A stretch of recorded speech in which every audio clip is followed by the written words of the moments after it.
سرور کہوں کہ مالکو مولا کہوں تجھے، باغ خلیل کا گلے زیبا کہوں تجھے، باغ خلیل کا گلے زیبا کہوں تجھے۔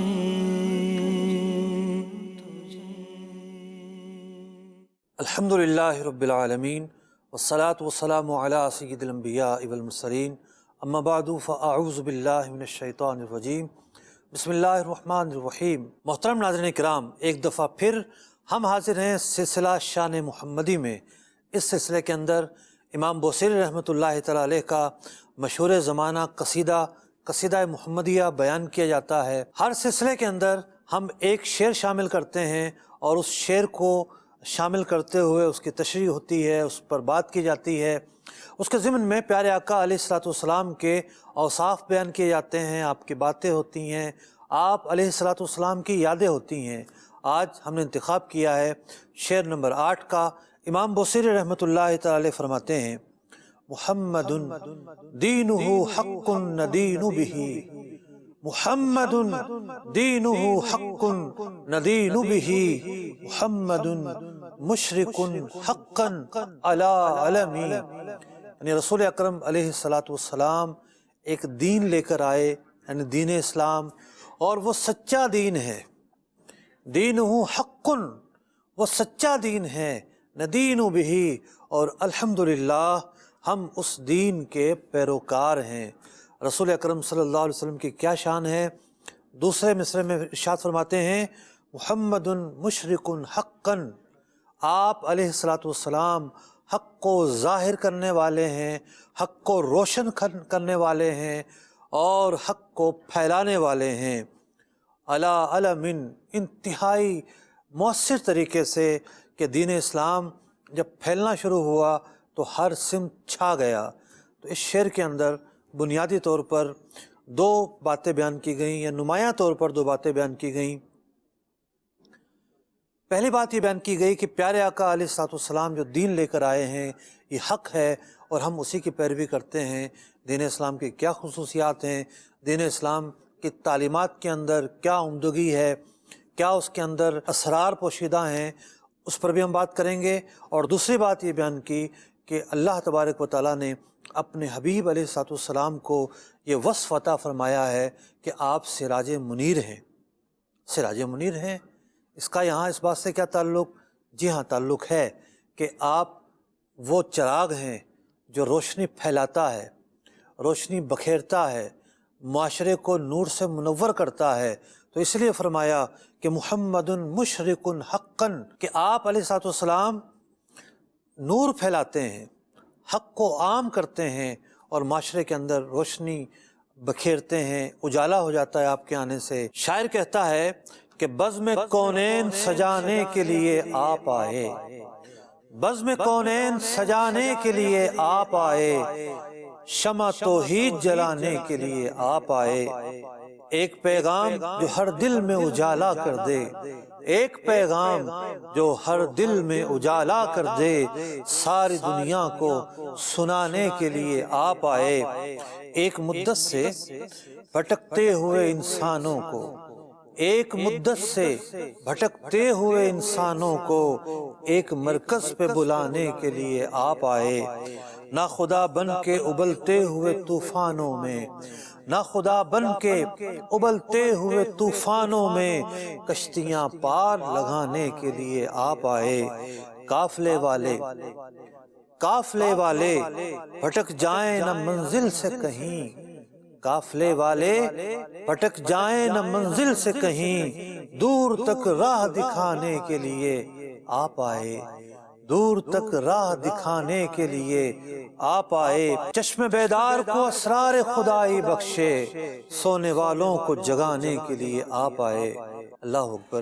کتنا عظیم پس منظر تھا کہ رسول اکرم صلی اللہ علیہ وسلم جب تشریف لائے ہیں تو آپ کے آنے سے معاشرے کے اندر کیا کیا برکتیں ظاہر ہوئی ہیں اور کیا کیا اس معاشرے کے اندر عمدگی اور خوبیاں ظاہر ہوئی ہیں۔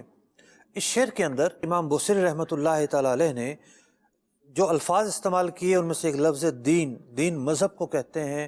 ملت اور دین میں تھوڑا سا ایک لفظ معنوی ترادف کے ساتھ ساتھ تھوڑا سا ایک امتیاز بھی ہے، لیکن تقریباً ان کا معنی ایک ہی ہے۔ دین، ملت، یہ لفظ مذہب کے لیے بولے جاتے ہیں۔ فرمایا دین حق، حق کس کو کہتے ہیں؟ جو حقیقت کے نفس امر کے مطابق ہو۔ مطلب یہ ہے کہ جو دین کی حقیقت ہے ہم اس پر عمل پیرا ہیں، دین اسلام کے ماننے والے ہی اللہ تبارک و تعالیٰ کی بارگاہ میں کامیاب ہیں اور یہی ہدایت یافتہ ہیں۔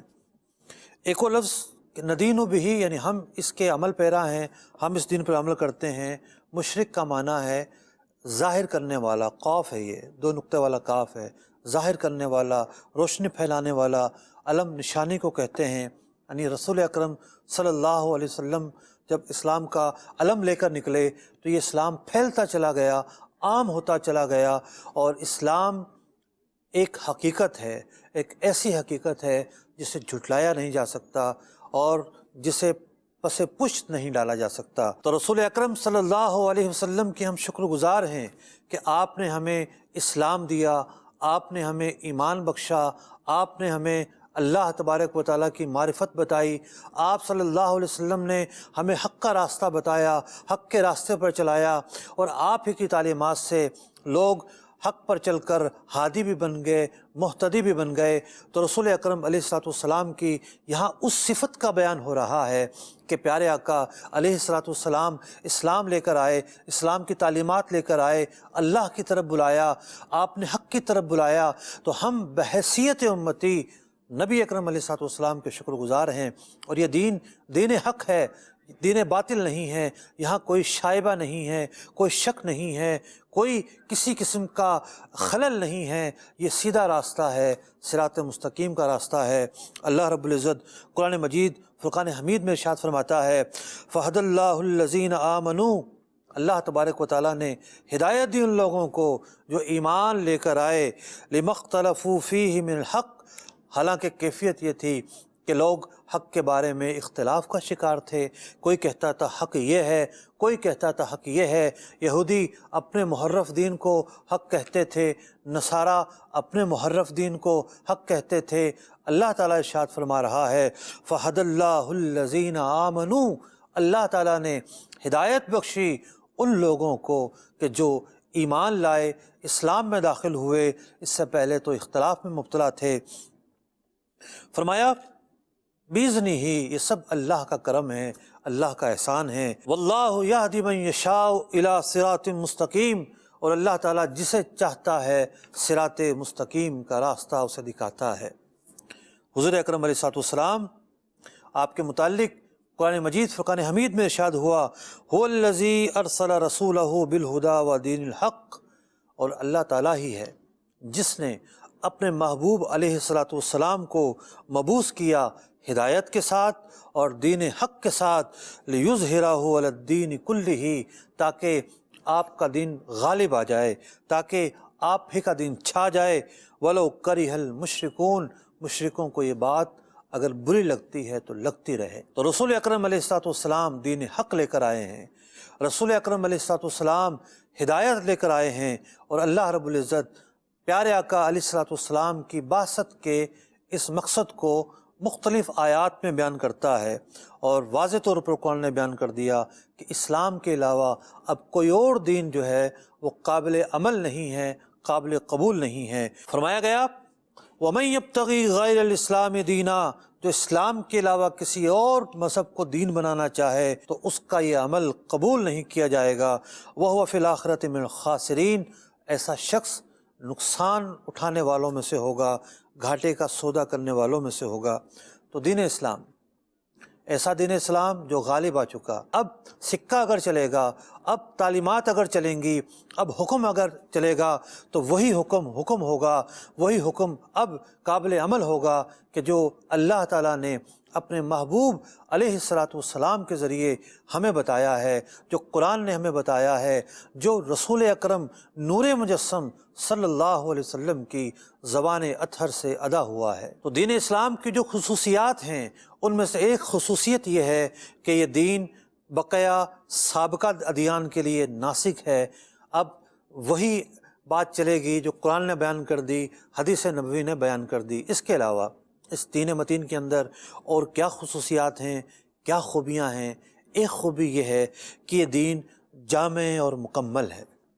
مثال کے طور پر حضرت سیدنا عیسیٰ علی نبینا علیہ الصلوۃ والسلام، آپ نے شادی نہیں فرمائی، تو شادی کے تعلق سے آپ علیہ السلام کی ذات مبارکہ کے اسوہ حسنہ میں کوئی مثال نہیں ملتی، اس کے حوالے سے کوئی قابل عمل نمونہ نہیں ملتا۔